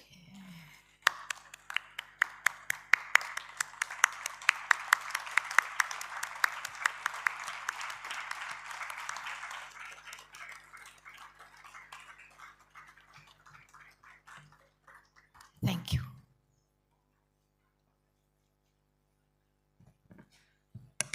धन्यवाद उषाताई. आता जो अर्धपुतळा आपण बघितला तो ज्यांच्या कलाकृतीतनं साकारलेला आहे, ज्यांच्या कलेतनं साकारलेला आहे. आपल्या आपण म्हणतो ना भारतीय संस्कृतीमध्ये 14 विद्या आणि 64 कलांचं महत्त्व आहे आणि त्यातली महत्त्वाची कला म्हणजे शिल्पकला. आणि गेले 30 वर्षांपेक्षा जास्त काळ जे या कलेमध्ये कार्यरत आहेत ते केदार दहिबावकर इथं उपस्थित आहेत. सांगायला आनंद होतोय की अनेक मोठ्या प्रोजेक्ट्समध्ये त्यांचा सहभाग आहे. मुख्य म्हणजे हिंदू हृदय सम्राट बाळासाहेब ठाकरे यांचा 23 फूट उंचीचा पुतळा त्यांनी साकारलेला आहे कल्याण इथं. त्याचप्रमाणे शिवाजी पार्कच्या ज्या द्वारावरती जी स्कल्पचर्स आहेत, जी शिल्प आहेत, ती त्यांनी साकारलेली आहेत. अनंत अंबानी यांच्या वंतारा इथला जो प्रोजेक्ट आहे तिथल्या सुद्धा अनेक शिल्पांमध्ये त्यांचा सहभाग आहे. आणि मुख्य म्हणजे महाराष्ट्र शासनाचा जो महाराष्ट्र गव्हर्नमेंट इंडस्ट्रियल ट्रेनिंग इन्स्टिट्यूटचा जो मोठा प्रोजेक्ट आहे संविधान मंदिर, त्या प्रकल्पाशी सुद्धा ते संबंधित आहेत. केदार दहिबावकर यांनी आज डॉक्टर बाळ भालेराव यांचं शिल्प साकारलं. त्यांचा सुद्धा आपण सन्मान करतोय. मी अभय भालेरावांना विनंती करतो की त्यांनी केदार दहिबावकर यांचा सन्मान करावा.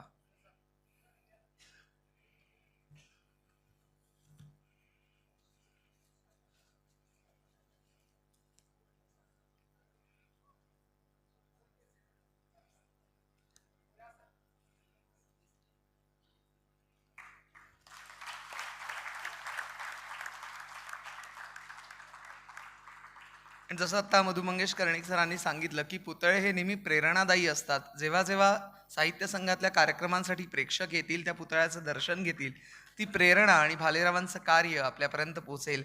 आणि अर्थातच त्यानिमित्ताने मूर्तिकार केदार दहिबावकर हे सुद्धा आपल्यापर्यंत कायमच पोचत राहतील.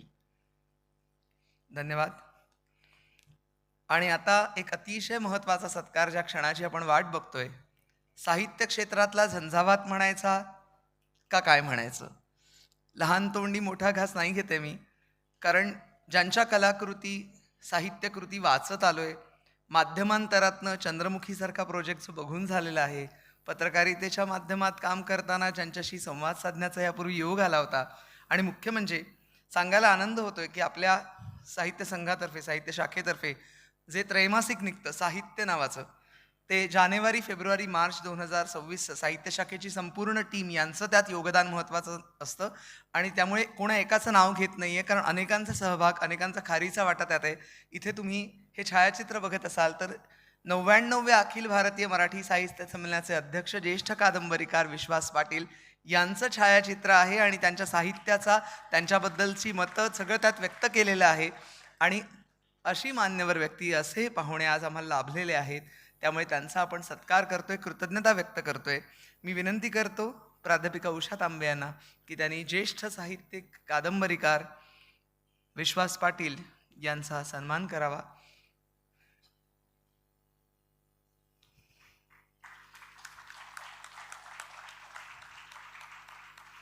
शाल, श्रीफळ, पुष्पगुच्छ आणि पुस्तक भेट.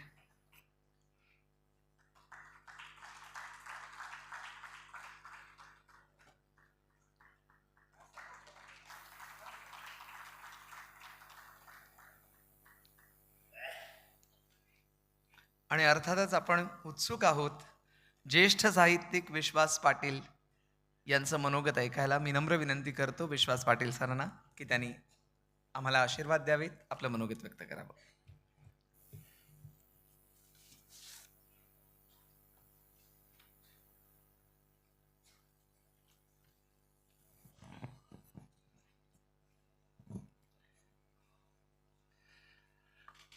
डॉक्टर आना भालेराव आणि बाळ भालेराव यांच्या स्मृतिगंधानं पुनीत झालेल्या या वास्तूमध्ये साहित्य संमेलनाचा अध्यक्ष म्हणून माझा सन्मान व्हावा हे मी माझं भाग्य समजतो.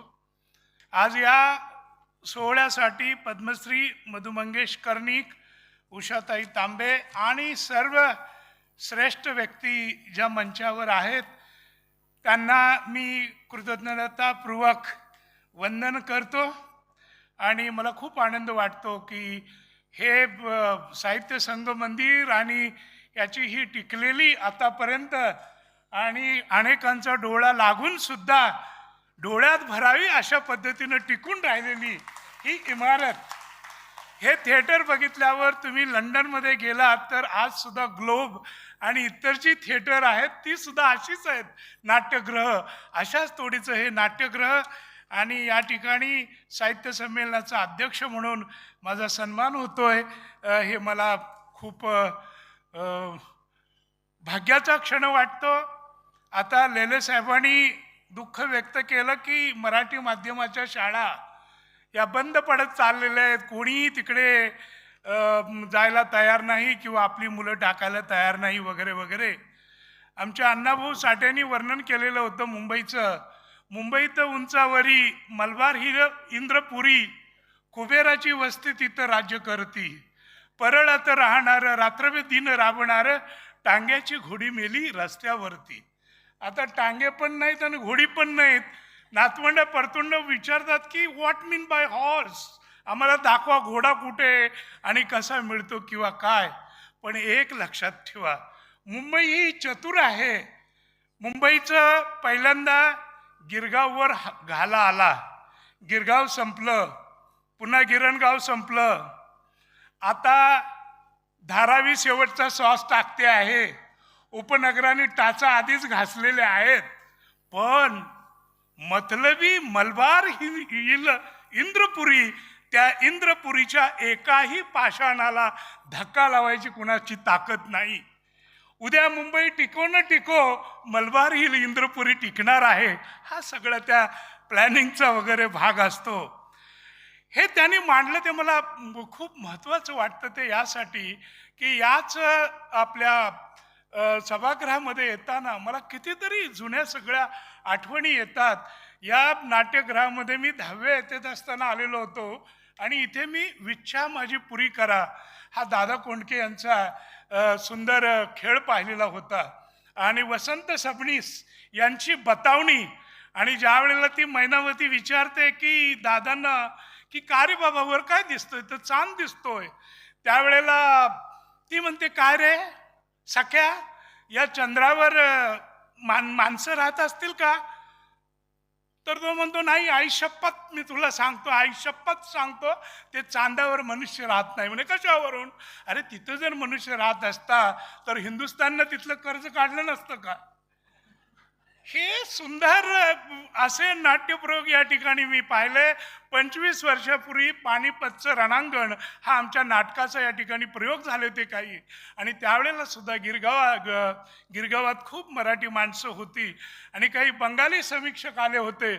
आणि मराठी नाटकाला नऊवारीमध्ये येणाऱ्या, नती घालून येणाऱ्या छान छान टोपपदरी स्त्रिया पाहून ते सगळे अचंबित झाले होते. आणि त्यांनी देश मासिकामध्ये त्याचे फोटो लावलेले होते. हे सगळ्या जुन्या आठवणी येतात. त्याच वेळेला माझ्या मनाला कुठंतरी कातर होतं की साहित्य संमेलनाचा अध्यक्ष होण्यापूर्वी या ठिकाणी मी टोपीवाला जे पुढं आहे हायस्कूल, तिथे व्याख्यानमाला असते, त्या व्याख्यानमालेसाठी मी गेलेलो होतो. शेजारची इमारत मला दाखवण्यात आली तर ती एकेकाळी टोपीवाला लायब्ररी होती. आणि ती एवढी सरस सुंदर होती की टोपीवालामध्ये ग्रंथ मिळण्यासाठी 10-10 दिवस नंबर लावावे लागायचे, एवढी झुंबड उडायची. पण इथला मराठी माणूस नाहीसा झाला. तिथे ग्रंथालयात कोणी जाईना, पुस्तकं पिवळी पडली, पुस्तकं नाश पावू लागली. म्हणून सांगण्यात आलं की ज्यांना आवडतील त्यांनी ती पुस्तकं घेऊन जावीत. आणि ती सगळे मराठी ग्रंथ, मौल्यवान दुर्मिळ ग्रंथ नाहीसे झाले, निघून गेले आणि तिथली भग्न इमारत उभी आहे. मित्रांनो, मुंबईचं सुद्धा हे असंच झालेलं आहे. आणि खरोखर आपल्याला गांभीर्यानं विचार करायला पाहिजे. मुंबईचं आणि माझं नातं खूप जवळचं आहे. लस्ट फॉर मुंबई नावाची कादंबरी मी लिहिलेली आहे. माझे 2 चुलते हे गिरणी कामगार होते आणि वाण्याच्या चाळीमध्ये मी अनेक दिवस राहिलेलो आहे. तिथल्या गाववाल्यांच्या खोल्या आम्ही बघितलेल्या आहेत. एका खोलीमध्ये 80-80 लोक राहायचे 10 बाय 15च्या रूममध्ये. म्हणजे गिरणीत जशी कामाला पाळी असायची तशी खोलीमध्ये झोपायला पाळी असायची. पाळी लावून लोक झोपायचे. आणि एवढी गर्दी असली तरी शौचालय मात्र संडास मर्यादित असायचे. आणि त्यामुळं सकाळी जी प्रचंड गर्दी व्हायची, 40-40, 50-50 लोक हातामध्ये डालड्याचे डबे घेऊन उभे असायचे. पुढे मला माझ्या जीवनामध्ये अनेक आघात झाले, अनेक कळा वेदना मी सोसल्या. मला माझे टीकाकार नेहमी विचारतात की विश्वास पाटील, तुम्ही एवढ्या सहजपणे कळा आणि वेदना जिरवायला कुठं शिकला. मग मला वाण्याची चाळ आठवते की तिथे सकाळची वारी डालड्याचा डबा घेऊन मी त्या कळा वेदना सोसल्या होत्या. एखाद्या लेखकाचं भाग्य पहा, याच मुंबई नगरीचा मी जिल्हाधिकारी झालो. 26/11चा प्रसंग माझ्या काळामध्ये झाला. त्यावेळेला जगातल्या सगळ्या गँगस्टरचे जे मॅजिस्ट्रियल इन्क्वायरी म्हणतात ती इन्क्वायरी माझ्या पुढे झाली. त्यामुळे गिरणी कामगारांचा पुतण्या किंवा मुलगा ते मुंबईचा कलेक्टर या दोन्ही पद्धतीने मी मुंबई पाहिली. आणि ती मुंबई मी माझ्या त्या लस्ट फॉर लालबाग किंवा लस्ट फॉर मुंबई कादंबरीमध्ये लिहिलेली आहे. ती तुम्ही जरूर वाचा. मला सांगायचा मुद्दा हा आहे की मराठी माणूस आणि त्यातल्या त्यात गिरणी कामगार हा मुंबईच्या जगण्याचा जीवनाधार होता. ज्या वेळेला लोकमान्य टिळकांचं निधन झालं आणि त्यानंतरचे जी लाखो लोकांची त्यांची जी प्रेतयात्रा आहे, ही प्रेतयात्रा पाहिली तर त्यात तुम्हाला जास्तीत जास्त गिरणी कामगार दिसतील. किंवा पुढे 21 नोव्हेंबर 1955ला ज्या वेळेला महाराष्ट्रासाठी मुंबई मिळवण्यासाठी आणि मराठी माणसांचं राज्य मिळवण्यासाठी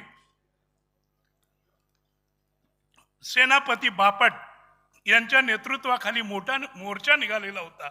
आणि त्या मोर्चामध्ये 4 लाख मराठी माणसं होती, स्त्रिया होती, मुलं होती, आबालवृद्ध होते आणि त्यापैकी 3 लाख गिरणी कामगार होते. म्हणजे महाराष्ट्रावर आणि महाराष्ट्राच्या संस्कृतीवर कुठलाही कसलाही घाला आला तरी शिटी मारली की दुसऱ्या दिवशी गिरणी कामगार आणि हा वर्किंग फोर्स आमचा जागा व्हायचा. पुढे मुंबईला जो हजारो कोट्यावधीचा FSI जिरवण्यासाठी राजकारण्यांनी अंडरवर्ल्ड आणि ओव्हरवर्ल्ड या सगळ्यांनी मिळून 64 गिरण्या विकल्या.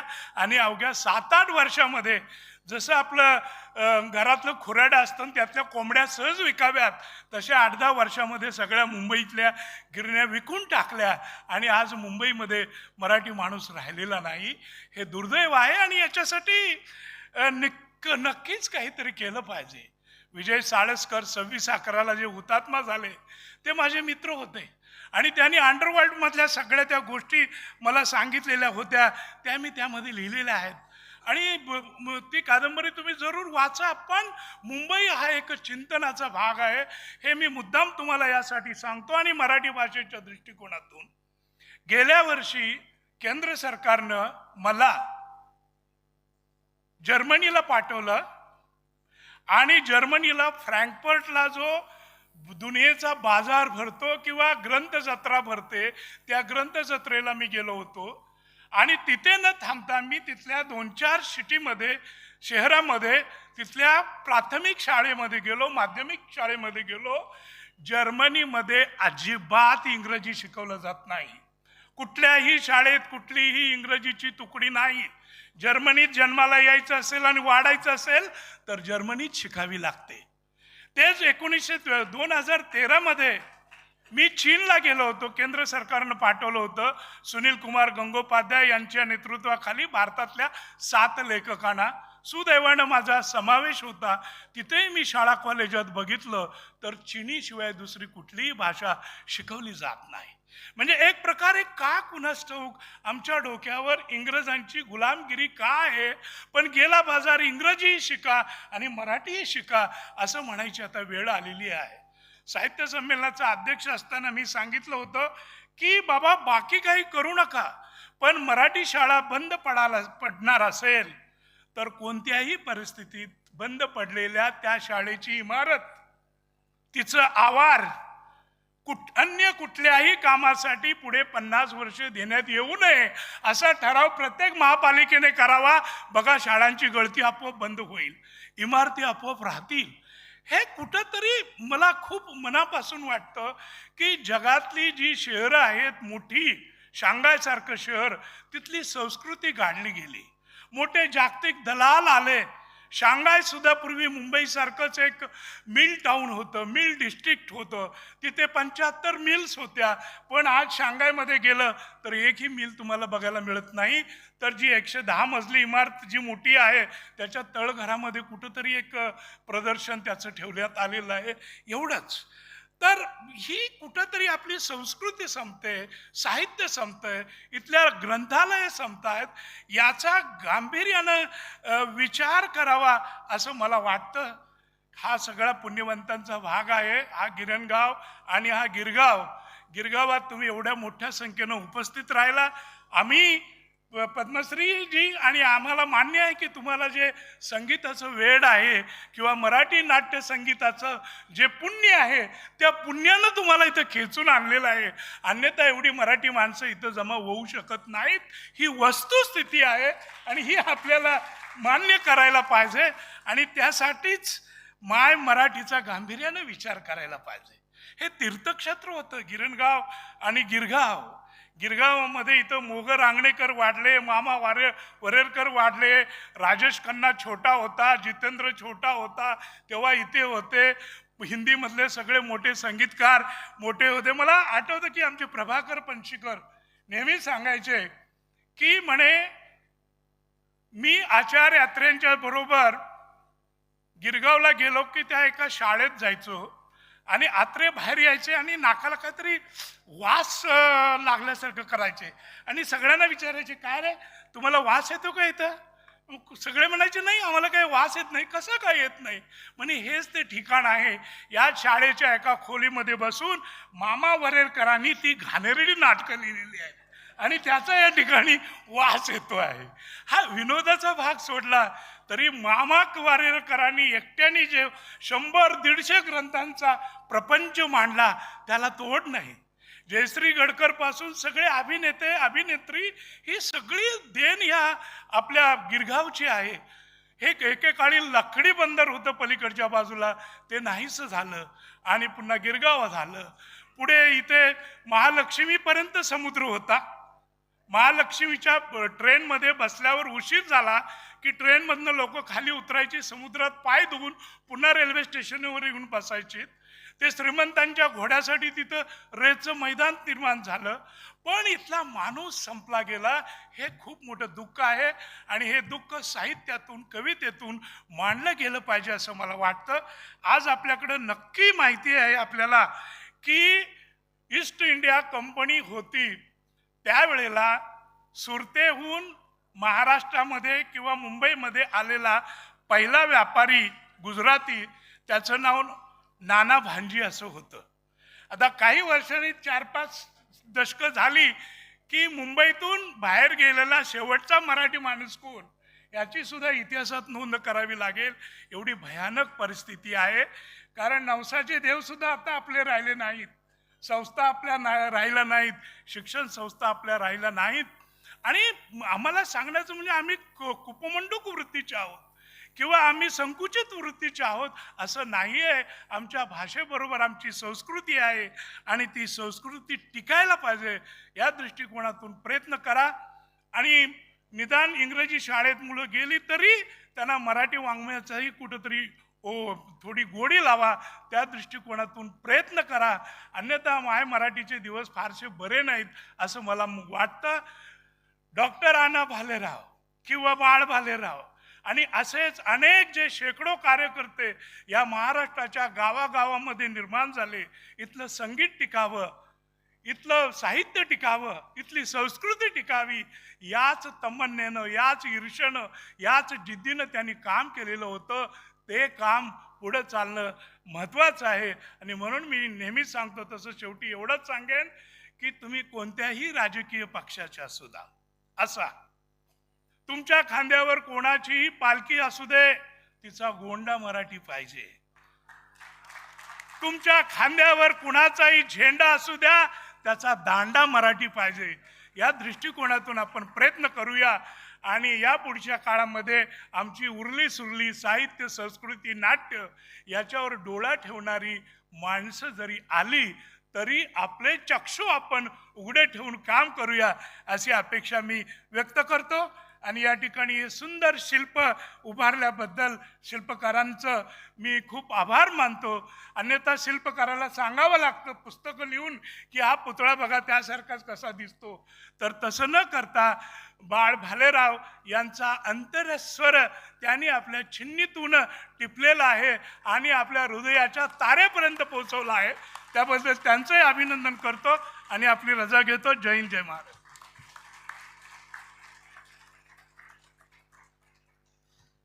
धन्यवाद सर. खरोखरच जे मुद्दे तुम्ही मांडलेले आहेत खूप महत्त्वाचे आहेत, की आपली मराठी भाषा टिकवण्यासाठी जे योगदान आहे प्रत्येकाने ते केलं पाहिजे. आणि मधु मंगेश कर्णिकांनी सुद्धा जो भाषा महोत्सवाचा मुद्दा मांडला आणि आत्ता तुम्ही मराठी टिकणं, मराठी जपणं हे सगळं जे सांगितलं, तर त्याचा नक्कीच आम्ही प्रयत्न करू आणि त्याला अर्थातच लोकांची साथ लाभेलच. आणि आता कार्यक्रमाच्या पहिल्या टप्प्याच्या पूर्वार्धाच्या सांगतेकडे आपण जातोय आणि मी उज्ज्वलाताई मेहेंदे यांना विनंती करतो की त्यांनी आभार प्रदर्शन करावं.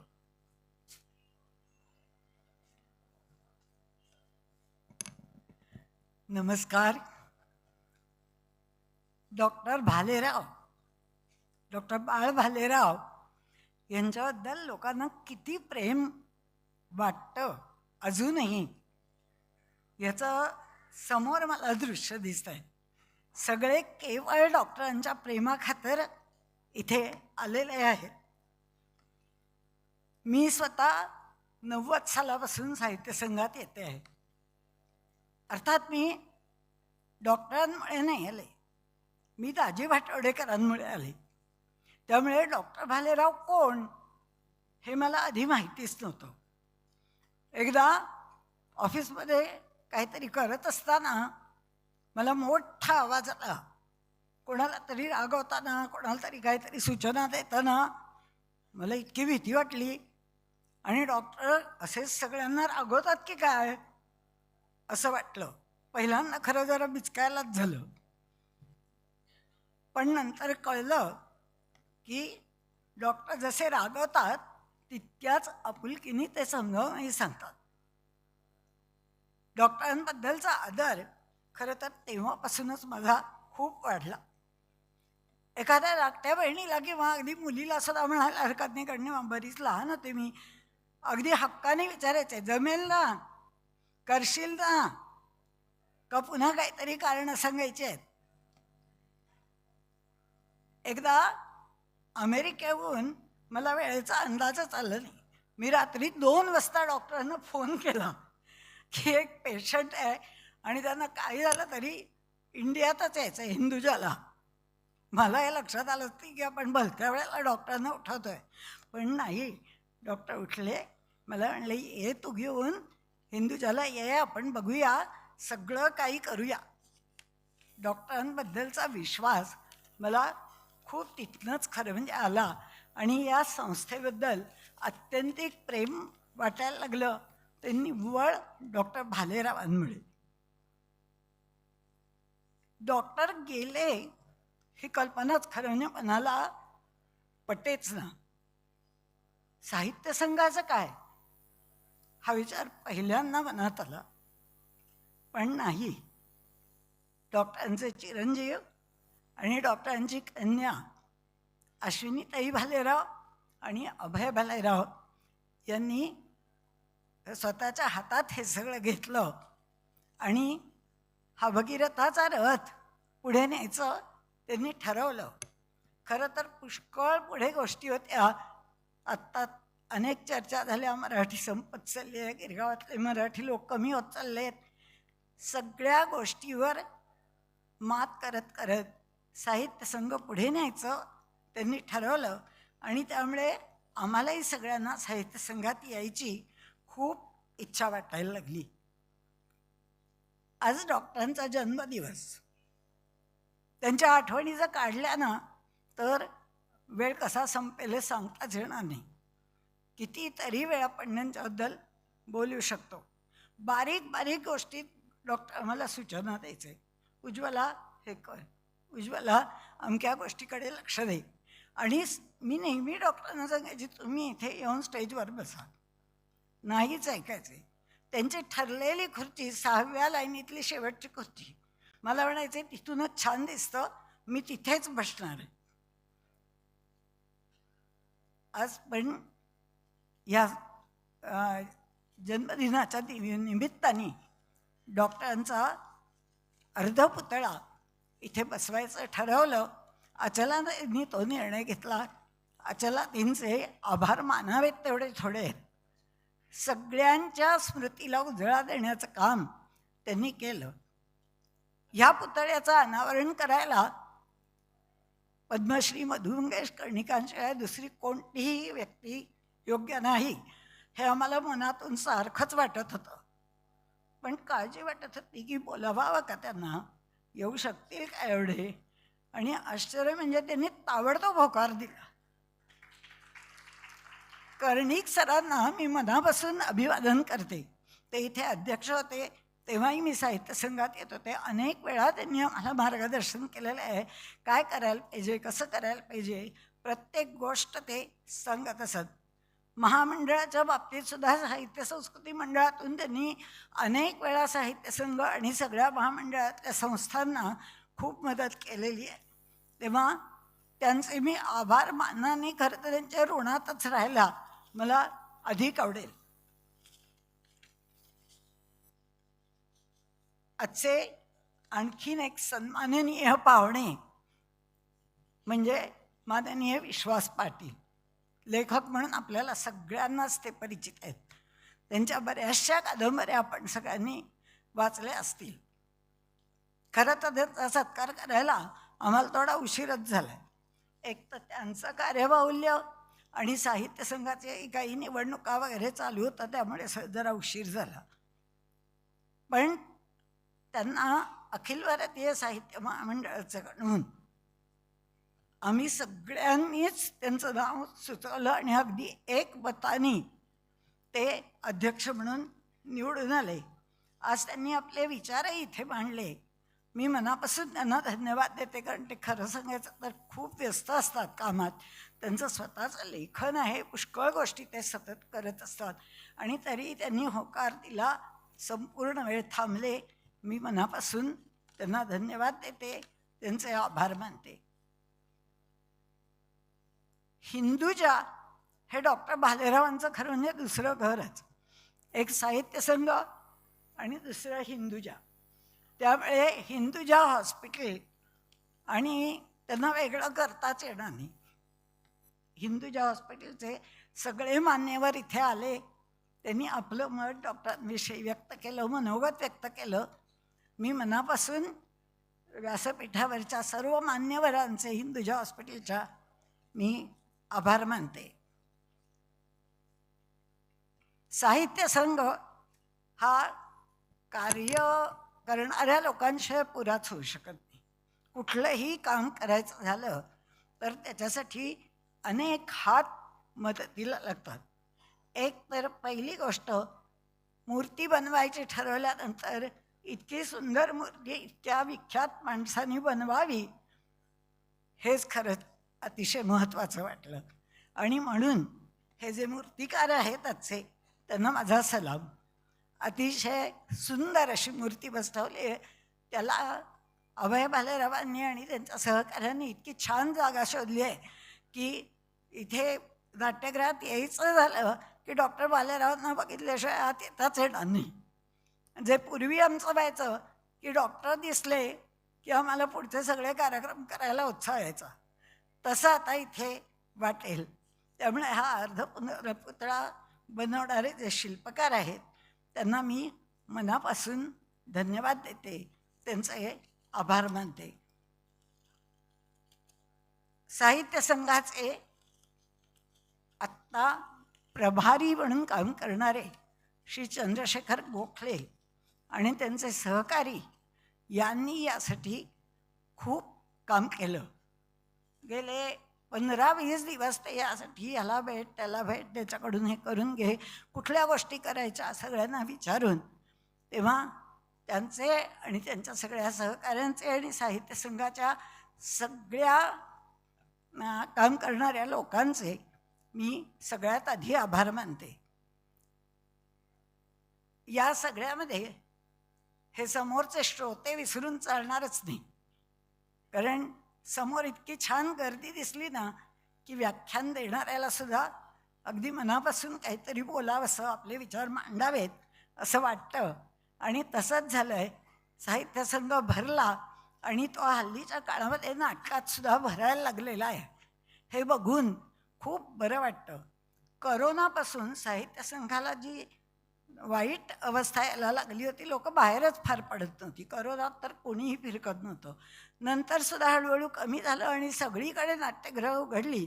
त्यामुळे आणि हे सगळे लोक म्हणतात तसं मराठीलाच थोडी अवकळा यायला लागल्यावर साहित्य संघाची अवस्था तशीच व्हायला लागली.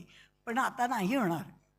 आता साहित्य संघासाठी सगळेच जण येणार. त्यामुळे या साहित्य संघासाठी तुम्ही सगळे आलात, त्यामुळे तुमचं सगळ्यांचं मनापासून मी आभार मानते. आणि पुढे साहित्य संघाच्या बाबतीत डॉक्टर भालेरावांच्या बाबतीत एक महत्त्वाची गोष्ट म्हणजे त्यांना असलेली संगीत नाटकाची आवड आणि त्या नाटकाला पुढे नेण्यासाठी करायचा प्रयत्न. आज त्यालाच थोडा पुन्हा उजळा मिळणार आहे.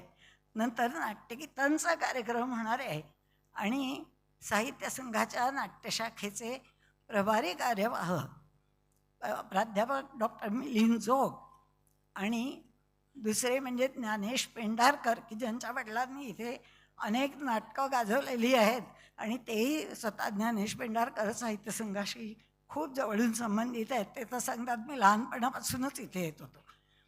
त्यामुळे ज्ञानेश पेंढारकर आपल्याला पुढे छान नाट्यगीतं ऐकवणार आहेत.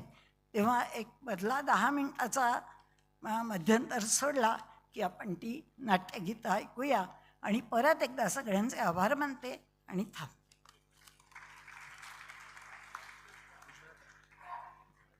थोडं प्रेक्षकांनी थांबावं 1-2 मिनटं.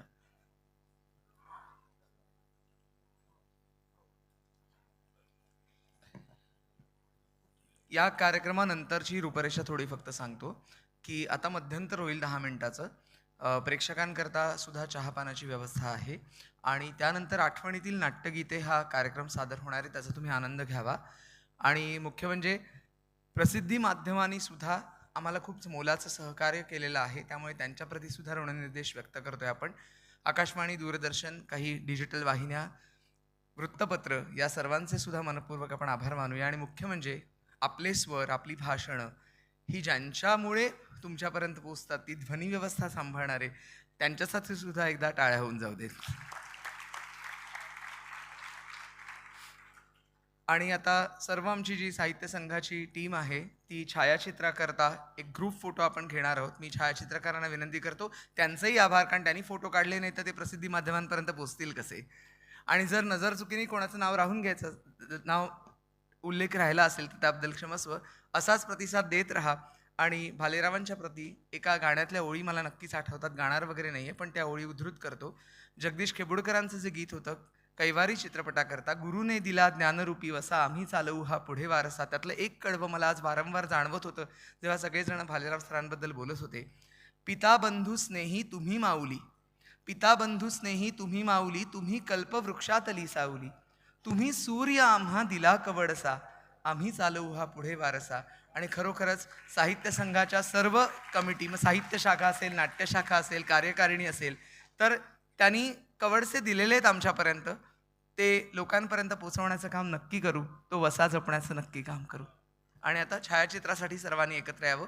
पडदा पडेल आणि त्यानंतर प्रेक्षक चहापानाचा आस्वाद घेऊ शकतात. धन्यवाद पुन्हा एकदा.